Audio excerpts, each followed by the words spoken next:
Comme chaque premier jeudi de novembre, c'est donc la journée nationale de lutte contre le harcèlement scolaire, instaurée il y a 10 ans. Cette journée est l'occasion pour les communautés scolaires et leurs différents partenaires d'organiser des manifestations au sein des écoles, des collèges, des lycées ou plus largement à l'échelle locale. Des conférences, des séances de sensibilisation, des expositions, des jeux aussi, des ateliers, j'en passe. Cette journée qui constitue l'un des temps forts du programme de lutte contre le harcèlement à l'école. Un sujet épineux qui nous concerne tous et qu'on va aborder avec vous. Hugo Martinez, bonjour. Merci d'avoir accepté notre invitation. Vous êtes, je le disais à l'instant, président fondateur de l'association Hugo.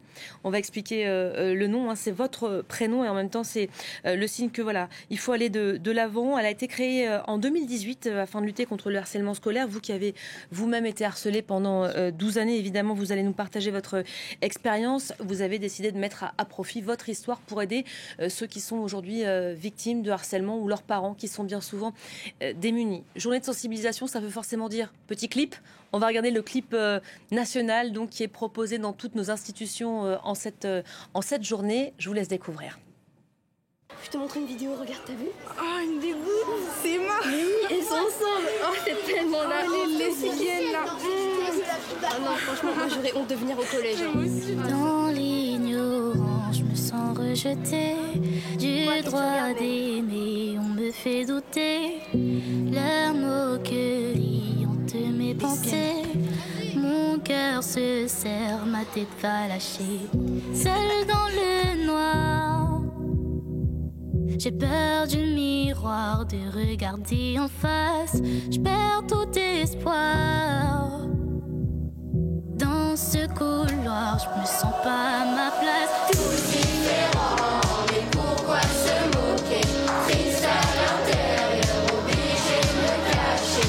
Tous différents, jamais indifférents. Faire taire la haine, dire non au harcèlement. Voilà, on a décidé de jouer la séquence en entier parce qu'évidemment, ça parle à ceux qui la regardent. C'est une séquence d'utilité publique aujourd'hui. Et bien souvent, le harcèlement scolaire, ça démarre quoi? Dans un couloir, dans une cour de récré Ça démarre de la façon la plus banale possible. Et c'est ça là, un peu tout le vice finalement du harcèlement. Alors là, il y a aussi la question du cyberharcèlement qui est mise en évidence dans ce clip. Je pense que c'est important de bien rappeler que c'est une des formes de harcèlement. Il ne faut pas dissocier le harcèlement scolaire d'un côté, le cyberharcèlement de l'autre. C'est bien un tout. Mais en tout cas, ce harcèlement, quelle que soit la forme, elle commence de la façon la plus banale. Et c'est ça, tout le grand danger, c'est que l'enfant s'en rend souvent compte à un moment où il est trop tard. Moi, ça a commencé par des insultes, t'es gros, t'es moche. Et finalement, quand on s'en rend compte, quand on prend conscience, c'est quand même pas normal que je subisse autant d'insultes, et ben on en parle à ce moment-là. Mais en fait, finalement, il y a déjà tout un cap qui est passé. Quand j'en parle à mes parents, que après derrière réagissent en allant voir les directeurs d'établissement, les enseignants ou les institutrices quand c'est à l'école primaire, et que derrière, finalement, il y a une non-reconnaissance de la part de l'établissement scolaire. Après, la bataille commence pour justement faire reconnaître ça. Mais tout ça, cette prise de parole, finalement, elle arrive à un moment où c'est déjà presque trop tard. Et c'est ça la difficulté du harcèlement scolaire. Et il y a beaucoup d'enfants d'ailleurs qui ne parlent pas à un adulte, à leurs parents, et on peut le comprendre, parce que ceux qui parlent ne sont pas toujours entendus. Oui, et il faut aussi avoir un discours, et c'est pour ça que j'aime à le rappeler, on parle souvent des parents, mais il faut aussi dire aux enfants que tout adulte à qui ils peuvent en parler, parce que c'est parfois difficile d'en parler à un parent, c'est parfois difficile d'en parler à un grand frère ou une grande sœur, ça peut être un oncle, une tante, ça peut être les grands-parents, ça peut être un proche de la famille.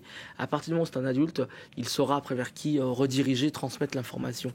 Ça, c'est un point important. Le deuxième point important pour les jeunes ou les familles qui nous regardent, c'est d'avoir en tête que le harcèlement scolaire à la maison, souvent il se détecte, en tout cas se rend compte quand il y a un changement de comportement.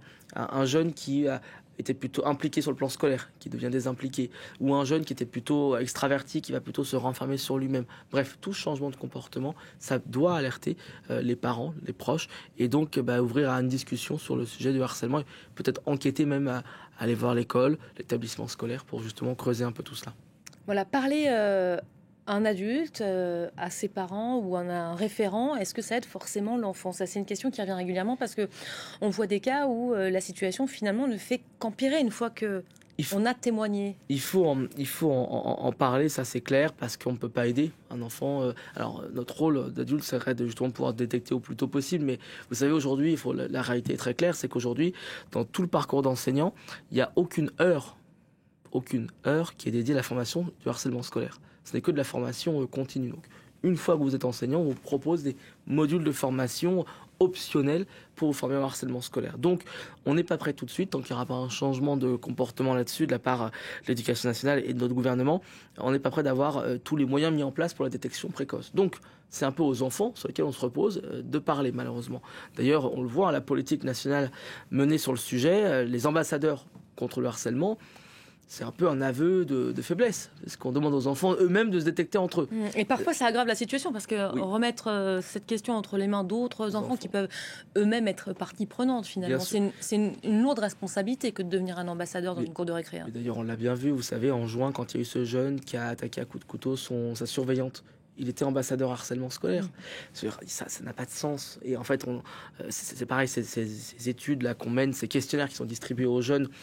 C'est du bricolage pour vous aujourd'hui, Hugo ? Oui, c'est du bricolage. On est en train de mener avec des moyens d'avant-guerre un combat qui est bien, lui, contemporain et d'aujourd'hui d'actualité, avec les réseaux sociaux, avec la question de ce qui se passe dans la cour de l'école au sens large, école, collège, lycée.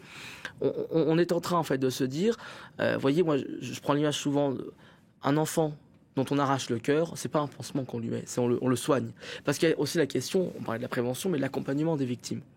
Aujourd'hui, il n'y a aucune solution qui est proposée. Il y a un numéro vert qu'il faut qu'on rappelle, qui est le 3018. Alors, il y a deux numéros. Peut-être expliquer la différence, parce que nous-mêmes, on était perdus ce matin. Il y a le 3018 et il y a le 3020. Alors, le 3020 n'existe plus. Le 3020 n'existe plus. Vous voyez, typiquement, c'est en termes de communication, justement, il y a un vrai enjeu. Il n'y a plus que le 3018 aujourd'hui qui existe. Le 3018, c'est un accompagnement, en fait, finalement, à l'instant T. C'est-à-dire, c'est un conseil par rapport à une problématique. J'ai une vidéo, voilà, appelez le 3018, je vois qu'il apparaît sur vos écrans. C'est une problématique à l'instant T, donc un conseil, mais c'est pas un suivi. Or, les familles, ce dont elles ont besoin, c'est un suivi sur le long cours, avec des séances notamment de reconstruction pour l'enfant, avec un thérapeute, etc. Tout ça représente un coût qu'aujourd'hui ne peut pas être absorbé par toutes les familles. Il faut savoir qu'on l'a estimé, nous, ce coût à l'association Hugo, c'est environ 500 € pour les familles, par mois. Et toutes les familles... Les familles que vous encadrez et que vous aidez. Voilà, et en globalité, en fait... Ça coûte 500 € par mois. Ça coûte 500 € par mois d'accompagner son enfant de façon complète, je dirais. Donc, ce travail-là, parce que c'est avec un psychothérapeute, ça va être avec également souvent un diététicien ou nutritionniste, parce qu'il y a souvent les troubles du comportement alimentaire, dans un sens anorexie ou dans l'autre, plutôt obésité. Ça va être aussi parfois des professionnels plus spécialisés, je pense à des ergothérapeutes ou des orthophonistes, quand il y a des troubles finalement post-traumatiques aussi. Et tout ça, ça représente un coût qui n'est aujourd'hui pas pris en charge par l'État.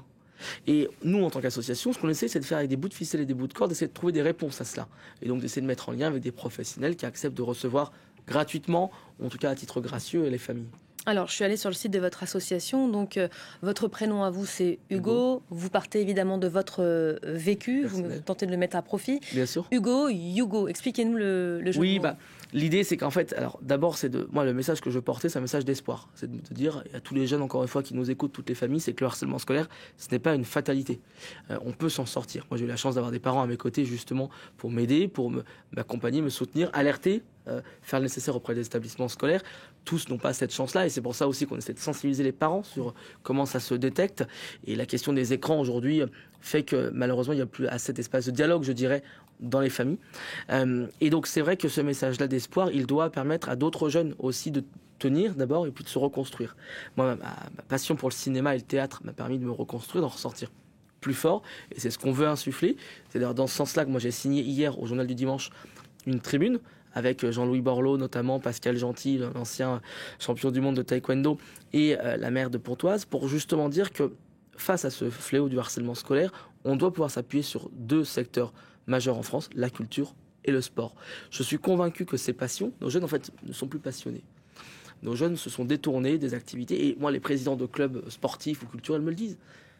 Les rangs, les effectifs de ces clubs se sont vidés depuis qu'il y a les écrans. Parce que les jeunes se sont renfermés sur eux-mêmes. C'est assez drôle parce qu'on a un espèce de paradoxe. On se dit connectés, amis, etc. Mais en fait, on est dans un monde qui est d'autant plus isolé, finalement.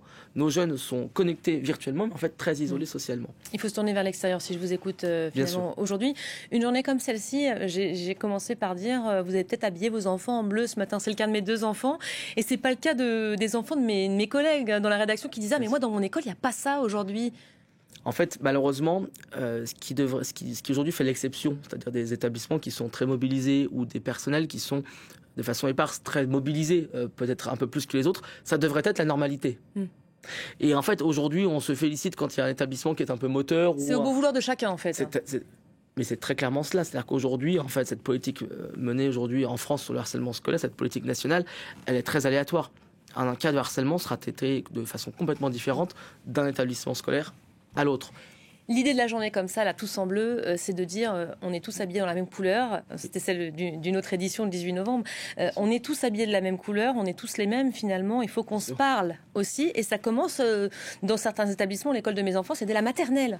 Et oui, ça commence de plus en plus jeune, le harcèlement scolaire. D'abord parce que les écrans, là encore, je le redis, mais commencent de plus en plus tôt. Hein. Le primo-accès à un téléphone ou à un écran est de plus en plus tôt. Il faut bien se rendre compte que nos jeunes, aujourd'hui, quand on additionne le temps d'écran sur les réseaux sociaux, sur les jeux vidéo, etc., à la télé en moyenne, en fait, quand on additionne tout cela, nos jeunes entre 10 et 25 ans passent en moyenne chaque année, nuit et jour, 3 mois et demi sur un écran.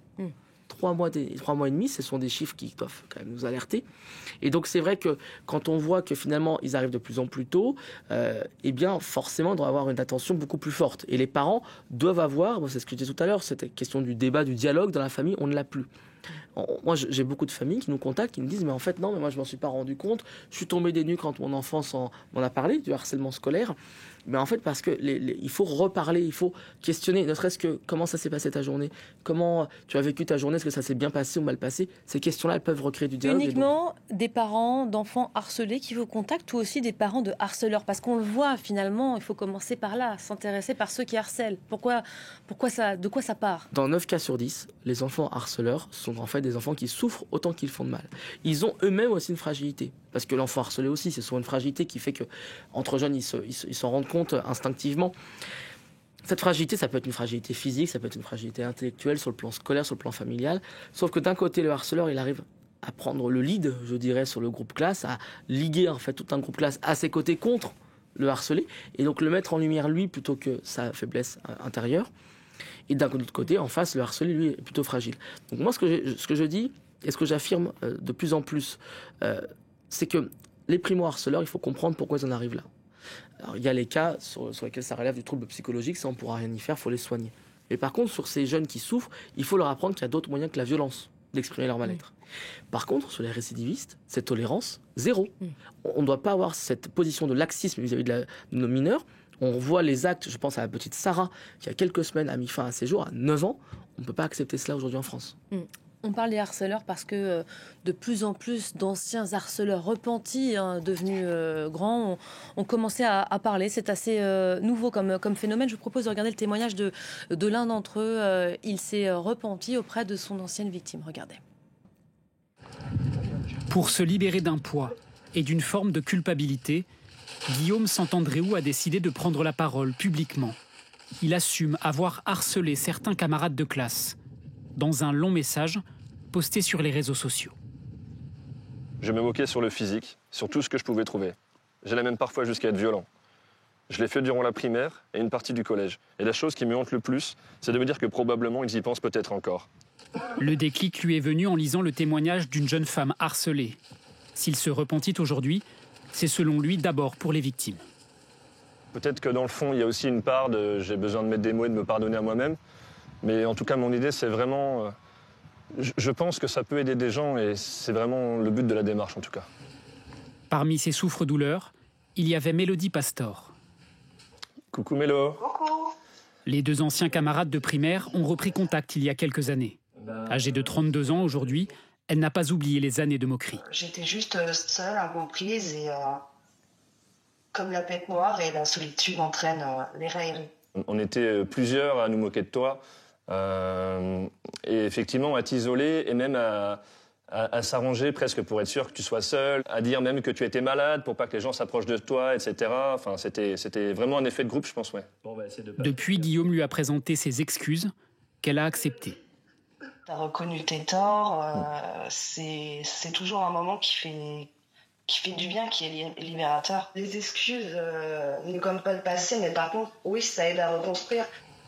Comme beaucoup d'enfants harceleurs, Guillaume dit avoir souffert lui-même de mal-être en primaire. Ça, je pense que c'était la classe 1 CE2, je pense. Donc moi, je suis là-haut. Notamment à cause de conflits dans le foyer familial. Une situation vécue comme une injustice. Je souffrais et je voyais d'autres petits-enfants qui avaient l'air plus heureux. Et j'avais envie de sûrement de faire souffrir autrui et de ne pas être le seul à vivre cette injustice. Et évidemment, ça excuse rien, mais pour moi, ça peut expliquer pourquoi, justement, je me suis mis à faire ce genre de choses. Nous avons fait lire le témoignage de Guillaume à Nora Tirane. En 2013, sa fille s'est donné la mort après avoir été harcelée. Pour elle, ces prises de parole sont primordiales, surtout pour les victimes. Sa parole, elle est forte, moi je dirais.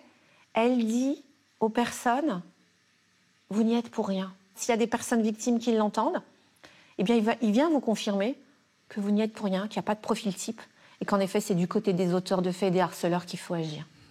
D'après une étude publiée aujourd'hui par son association, 7% des élèves sont considérés comme harceleurs. Voilà, on vient de voir Nora Tirane, la maman de Marion, qui s'était suicidée par pendaison à 12 ans car harcelée. Pour elle, l'IFOP vient de réaliser une enquête pour l'association, une enquête inédite baptisée « Anatomie du harcèlement à l'école ». 2/3 des harceleurs auraient eux-mêmes déjà été harcelés. Est-ce qu'on peut dire aujourd'hui que les harceleurs et les harcelés partagent finalement une même forme de vulnérabilité aujourd'hui? Oui, clairement, et le témoignage de Guillaume confirme ce que je vous expliquais jusqu'avant. Ils sont tous les deux en souffrance. En tout cas, dans la plupart des cas, je reprends quand même ce contexte, c'est important, c'est que dans la plupart des cas, ils souffrent tous les deux. Et c'est juste qu'il y a simplement l'un d'un côté qui a réussi à prendre cette capacité en fait, à embarquer tout un groupe. C'est ce qu'explique Guillaume, il a cette fragilité sur le plan familial, et donc il a préféré finalement s'attaquer à son harcelé, finalement, et plutôt que de pouvoir exprimer, notamment auprès d'un psychologue, ou en tout cas auprès de ses proches. C'est tout l'enjeu de cette bataille contre le harcèlement, c'est d'arriver à faire comprendre dans un monde où on est envahi par la violence, que ce soit tout ce qui se passe dans le monde, mais sur les jeux vidéo, sur les réseaux sociaux, cette violence va être partout, donc les jeunes sont exposés à la violence de plus en plus tôt, et donc ils voient là comme un moyen finalement d'exutoire par rapport à leur mal-être. Tout l'enjeu, c'est de leur faire comprendre que non, il y a d'autres manières que la violence, et la parole, prendre la parole, échanger, ça peut être justement un des moyens pour évacuer tout cela. Qu'est-ce qui vous a sauvé, vous, Hugo? 12 années harcelées, j'ai écouté plusieurs de vos témoignages où vous racontez aujourd'hui aux médias, sur les plateaux télé, que vous vous rendiez vous-même à la cour, dans cette cour de récré face à ce mur. Vous attendiez vos harceleurs pour recevoir des coups? En fait, donc ça, c'est en effet au collège. C'est quelque chose qui s'est passé au collège, notamment sur l'année de 4e, juste avant que mes parents me changent d'établissement scolaire. C'était un rituel qui s'instaurait parce qu'en fait, on rentre dans une espèce de dépendance, finalement. Ça devient une routine. Et là, quand on en est à ce stade-là, cette espèce d'habitude qui s'installe, on en est dans les plus hauts stades du harcèlement parce que on en devient donc presque dépendant. Et donc, pendant les vacances scolaires, les week-ends, alors c'est plus le cas aujourd'hui avec les réseaux sociaux, parce qu'il y a ce contact permanent, il n'y a plus de frontières. Ça s'arrêtait, vous aviez des pauses. Ça s'arrêtait, et finalement, j'en devenais presque dépendant. C'était un rituel, quelque chose. Je savais. La question n'était plus de me poser est-ce que je vais à l'école ou au collège et est-ce que je vais me faire frapper ou insulter. C'était, ça va être quoi l'insulte, ça va être quoi aujourd'hui la bousculade du jour. Donc, cette dépendance finalement au harcèlement, et donc aujourd'hui avec les réseaux sociaux, elle est amplifiée parce que le contact il est permanent, et même des jeunes, moi c'est ce qui m'est arrivé, les réseaux sociaux au début, je n'étais pas présent et j'en étais victime de ce cyberharcèlement avec des vidéos dégradantes à mon égard sans que je sois présent sur les réseaux sociaux. Aujourd'hui, là où je veux aussi alerter aussi les jeunes et les familles qui nous écoutent, on parle des réseaux sociaux très bien, mais aussi des jeux vidéo. Je pense à des jeux vidéo qui sont notamment connectés avec un chat, avec un espace de discussion. Ils deviennent en soi des réseaux sociaux.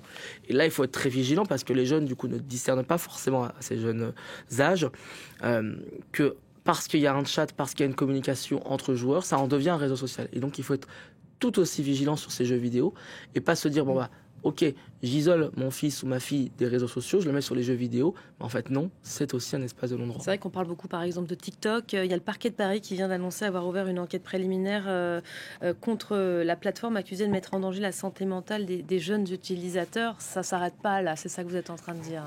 Moi, la santé mentale des jeunes, c'est un combat que j'ai pris à bras-le-corps aussi, qui est finalement un combat beaucoup plus large que le harcèlement scolaire, parce que je pense que finalement, derrière tout cela, c'est un peu l'arbre qui cache la forêt. C'est une jeunesse en souffrance à laquelle on est confronté aujourd'hui. J'ai eu l'occasion de m'exprimer à plusieurs reprises sur ce sujet-là, mais je pense qu'on a une jeunesse qui, en fait, a été exposée à des dangers, à des violences inédites.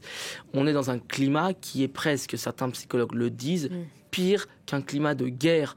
Le docteur Boris Cyrulnik le dit. On parle de temps de guerre et de temps de paix en ce moment pour nos jeunes.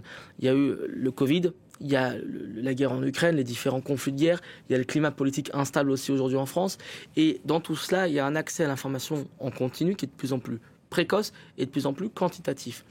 Avant, à une certaine époque, les jeunes, quand ils rentraient chez eux le soir, n'avaient pas accès à ces chaînes d'information continue. Aujourd'hui, c'est devenu un rituel habituel. Avant, ces jeunes n'avaient pas accès non plus au téléphone avec les flots d'informations en continu qu'ils ont aujourd'hui, c'est au quotidien. Je vous confirme que je suis tombée sur des chiffres, je les ai relus plus d'une fois parce que ça fait froid dans le dos. Alors plusieurs études, évidemment, on prend celle qui nous intéresse, l'étude Mentalo qui a été menée par l'INSERM et l'Université Paris-Cité auprès de 17 000 jeunes de 11 à 24 ans qui révèle que plus du tiers des jeunes présentent des signes de détresse psychologique de type anxio-dépressif. 1 million d'élèves harcelés aujourd'hui, 24% de lycéens avec des pensées suicidaires. Ça, c'était une enquête de 2022. Donc, on imagine que les chiffres ont encore je vais vous donner depuis. 2 chiffres. Il y a un jeune Français sur 4 en France qui est dépressif. Ça, c'est des chiffres de septembre qui ont été dévoilés. Il y a un jeune Français sur 4 qui est dépressif. Et le deuxième chiffre, qui je crois, lui, est assez alarmant. On a, nous, fini justement les comptages de cette semaine avec l'association.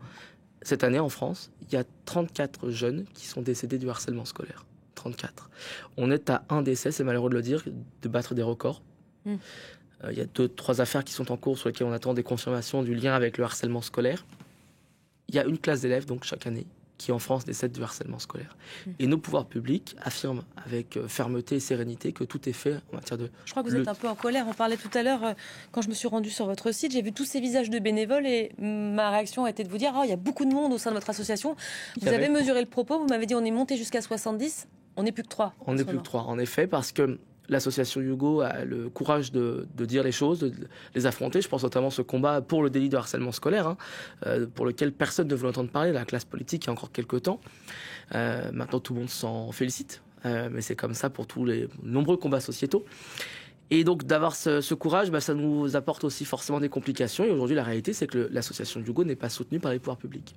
On est uniquement dépendant du soutien de particuliers. On collecte à peu près entre 10 et 20 euros par mois. Vous avez vu, 10 et 20 euros par mois, 500 euros par mois pour les familles. Vous voyez l'écart de besoins et de ressources que nous avons. Et donc forcément, tout cela, ça a des conséquences, et notamment pour les bénévoles, que nous n'arrivions plus à défrayer quand il s'agissait d'aller traverser la France pour aller sensibiliser, accompagner, rencontrer. Nous, on a tout ce travail d'accompagnement qu'on essaie de faire au quotidien. On a entre 1500 et 2000 demandes par jour d'intervention ou de sensibilisation ou d'accompagnement. Et aujourd'hui, on est capable d'en traiter ne serait-ce que même un 0,5%, en fait. Ce sont que les particuliers qui vous sollicitent, mais des directeurs d'établissement, ça arrive, qui décrochent au téléphone pour vous dire on aurait peut-être besoin d'un coup de main. Ce qu'on constate là depuis 2 ans, parce qu'il y a eu une grosse communication de la part du gouvernement, et c'est peut-être le seul point sur lequel on peut se féliciter, c'est que le harcèlement scolaire maintenant est connu de tous. En tout cas, il est beaucoup plus dans les paroles publiques. En tout cas, ce terme-là, il est moins tabou. En revanche, ce qu'on constate, c'est que avec ces mesurettes annoncées là publiquement et qui font plutôt de l'ordre du packaging et de la machine à fumer qu'autre chose, c'est qu'on a maintenant des directeurs d'établissement qui nous disent mais non, moi maintenant j'ai mis en place le programme phare, il n'y a plus de harcèlement dans mon établissement scolaire. On a un retour en arrière qui est dramatique. C'était les mêmes comportements qu'on avait il y a quelques années où on nous disait non, moi dans mon établissement scolaire il n'y a pas de harcèlement scolaire, circuler il n'y a rien à voir. Un sentiment d'avoir accompli les choses. Alors qu'en fait, statistiquement, là c'est plus d'un jeune sur 3 qui est victime de harcèlement scolaire selon les chiffres de e-enfance. Chaque classe est concernée par le harcèlement scolaire. Pas chaque établissement, non. Chaque classe. Donc les chiffres sont dramatiques. Et là, on voudrait nous annoncer que tout est bien fait. Non, je crois que la question aujourd'hui, c'est comment est-ce qu'on va plus loin, et notamment sur la question de la prise en charge. Je le redis, moi, dans cette tribune que j'ai co-signée avec Jean-Louis Borloo, Stéphanie Vonneheux et Pascal Gentil au JDD, dans les réponses que nous proposons, il y en a une très simple, c'est une question de coordination à l'échelle des élus locaux. C'est les premiers sur le terrain. Je crois qu'il faut arrêter de pouvoir tout piloter depuis Paris. C'est une réponse qui doit être pilotée à l'échelle de la ville, des départements et des régions. Et ça tombe bien, et des municipales bientôt. Merci beaucoup, Hugo Martinez, d'avoir été l'invité de l'Info du Jour en cette journée de sensibilisation. On va peut-être rappeler le numéro, le bon cette fois, parce que nous-mêmes on s'était trompé, c'est le 3018. Évidemment, à composer sans hésiter. Merci.